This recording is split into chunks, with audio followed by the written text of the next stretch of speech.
رسول المحبة يا رسول السلام يا حبيب muslimin rahimakumullah.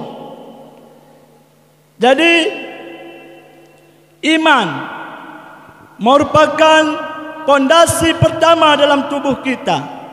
Iman adalah suatu hal yang penting dalam kehidupan. Tanpa iman kita dikatakan kafir.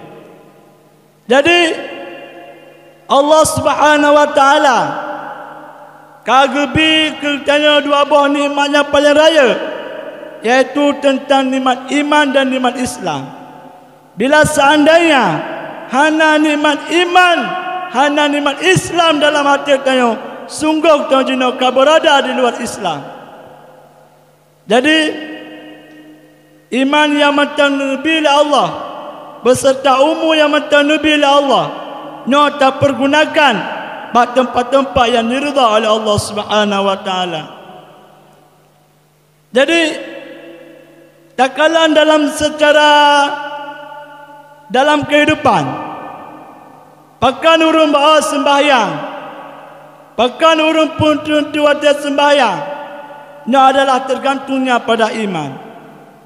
Karena sesuai lagi hadis yang sampaikan muna, al-imanu ma'rifatul qalbi. Iman itu adalah suatu keyakinan di dalam hati. Ketanya hidup dalam dunianya, sebenarnya tanya perlu kepada Allah, perlu lindungan Allah, perlu jalan yang dituntun oleh Rasulullah di padang mahsyar. Ini adalah dengan adanya iman. Jadi dengan adanya iman, hidup yang disiplin, hati jakber, hati sembahyang, hormati gurumu, hormati orang tuamu, dan lebih-lebih lagi ta'ala kepada Allah.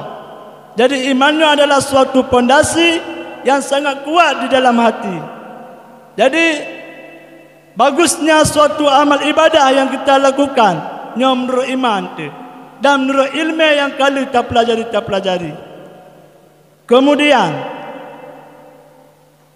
dan berkata dengan lisan, yaitu berkata jujur.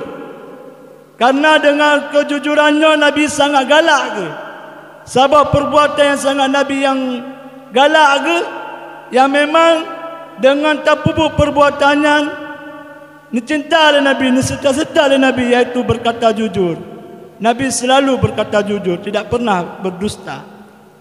Kemudian sambungan daripada hadis tersebut, wa amalu birraqibi, dan mengamalkan dengan anggota. Setiap ilmu yang kita sudah tahu, baik daripada guru ataupun daripada orang tua, mari kita amalkan dalam sehari-hari. Karena kepegang ilmu bila hana ta'amai, itu kepegang dalam sebuah hadis, al-ilmu bila amalin kasyajarin bila syajarin. Ilmu tidak diamalkan bagaikan pohon yang tak berbuah. Takalan di depan rumah tanya nak bak memplam yang tak pula. Jadi bak memplamnya hana dimubak. Kahai itu tak tibu-tibu, tak siram-siram, hana dimubak. Nya sungguh takun mak bak memplamnya hana dimubak. Nan taban lagi tanci. Nya kebancara takoh di. Nya takoh lebih pengurumah di. Menansi kita tidak mengamalkan ilmu, itu akan dituntut oleh Allah Subhanahu wa taala. Satu ilmu yang kita sudah tahu wajib diamalkan, apakah perkara yang wajib ataupun perkara yang sunat. Lebih-lebih lagi perkara yang wajib. Jadi kembali kepada dasar, iman merupakan landasan yang sangat kokoh dalam kehidupan. Di saat Rasulullah memperjuangkan agama Islam, bersusah payah urang malam memperjuangkan agama Islam. Nah yang beriman ikuti jejak Rasulullah. Nah yang hana beriman mengkhianati dan mencaci Rasulullah. Itu semua adalah hidayah yang diberi Allah. Jadi kita tanya tak pupuk suatu amal kebaikan. Apakah amalnya? Secara kepribadian kitanya, iaitu kita berakhlak mulia. Adakala secara sosial, saling bantu-membantu, saling sayang menyayangi. Ini adalah pondasinya adalah iman di dalam hati. Bahkan kepegang dalam sebuah hadis yang lain, la imana liman la amana la tahu. Jadi sempurna iman seseorang bila tidak mengajarkan, bila tidak menyampaikan suatu amanah. Jadi amanah itu wajib. Allah Subhanahu wa taala telah memberikan kita 7 anggota. Dari 2 mata, 2 telinga, hidung, 2 tangan dan 2 kaki. Itu suatu amanah yang diberikan oleh Allah. Sehingga amanahnya bila hana terpergunakan pada tempat yang diridha oleh Allah, yang akan dituntut ganjaran oleh Allah Subhanahu wa taala. Bahkan amanah Allah yang sangat besar adalah salat. Sesudah salat, haji dan sebagainya.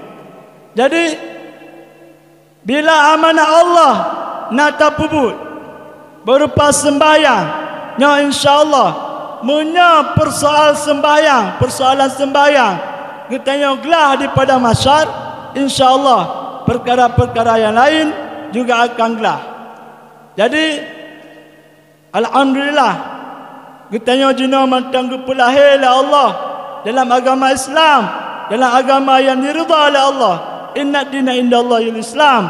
Hanya saja di sisi Allah hanyalah agama Islam. Agama yang sangat murni, agama sangat yang agung, agama yang sangat tinggi derajatnya. Tak ada agama yang paling tinggi dalam dunia ini merupakan agama Islam.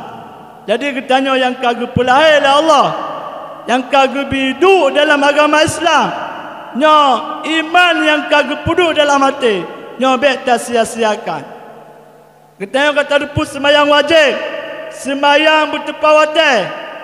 Pertujuan sembahyang bertepawate, tujuannya adalah kitanya merupakan fadilah yang sangat besar. Karena dengan sembahyangnya ke suatu pertolongan yang sangat besar sehingga di yaumil qiyamah. Jadi hanya lain kitanya dalam pada masa relay yang kitanya adalah sembahyang.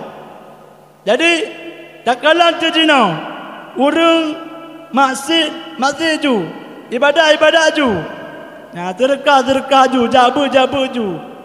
Tapi semayang ju, nyan cita fikir dengan logika tu, orang yang kejabu kesemayang kepuasa mati kepuju. Ini adalah jawabannya. Inna salata tatanha anil fahsya'i wal munkar. Sembahyang dapat mencegah dari perbuatan keji dan munkar. Kalau orang tu pukapah sembahyang, pukapah tentang perkara-perkara sembahyang, nya bila macam namasi lamate tu, sungguh berarti tengok mana apa dalam sembahyang. Tak cekera tu lah. Pak duduk tak kala nak langit. Ya Allah, ila macam lepupu mati kera ni. Pak yang kurung ya Allah ni pulmah. Sehingga tak cermin roh tu, lompat sembahyang apa. Jadi hanya yang dapat sampaikan karena jalan singkat kan ceramah penutup beserta doa karena ceramah singkat karena mentangna urut lain dilikat mungkin lo mentang yang maju. Jadi yang ditajuk kesimpulan adalah iman merupakan pondasi yang sangat penting dalam kehidupan. Bila kita mengikuti jejak iman, insya-Allah kita akan bahagia di dunia dan akhirat. Jadi hanya ini yang dapat saya sampaikan. Lebih kurang lebih saya mohon maaf. Jara oleh tersiploh, lelaki maaf baik di segala perkataan, tingkah laku dan tata krama long, kesopanan long lelaki maaf kadang kekurangan, kesilapan lelaki maaf. Lo akhiri wabillahi taufiq wal hidayah. Assalamualaikum warahmatullahi wabarakatuh. Waalaikumsalam.